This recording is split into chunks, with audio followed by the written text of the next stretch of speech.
June 6, 1944, 6:30 a.m. Over 160,000 Allied troops began landing on the beaches of Normandy, France. 10,000 men would lose their lives there. The big push to end Adolf Hitler's rule over Europe had begun. For storming the beaches on D-Day. Bud Williams was to receive his D-Day medal 50 years after that fateful day in history. His 4 Bronze Stars for valor had come earlier. Dick, he was the 2nd Infantry Division. Williams was one of 5 brothers to fight in World War II. Tobe, Tolly, and Don all made it home safely. Dick, who had stormed Omaha Beach on D-Day, was killed at the age of 19, just weeks before the war ended. But we lost a lot of men up there. I forget how many thousand got killed. Williams almost didn't even make it to the beach on D-Day. His landing craft hit a German-laid barrier and began sinking before reaching shore. A naval craft rescued those aboard and carried them to Utah Beach, the westernmost landing zone. Mostly, what you can see is just people running and falling, dead people, about all.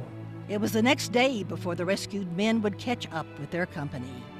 Fighting continued through France on into Belgium, where the German army was making its last big stand in the Battle of the Bulge.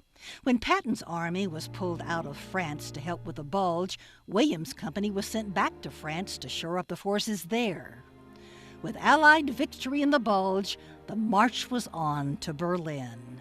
As Williams and his men got closer to Berlin, they were met not with bullets, but with thousands of panicked Germans fleeing the advancing Russian army. Of course, it was the civilian women and children. They were all trying to get away from the Russians because they knew what was coming if the Russians got them. German soldiers were also in the fleeing crowds. And we were supposed to stop them, but we didn't stop a one because they had their clothes unbuttoned, they'd throw their arms away. You all are looking pretty happy here because you... Well, I guess so. You don't see a gun on nobody, do you? It was over.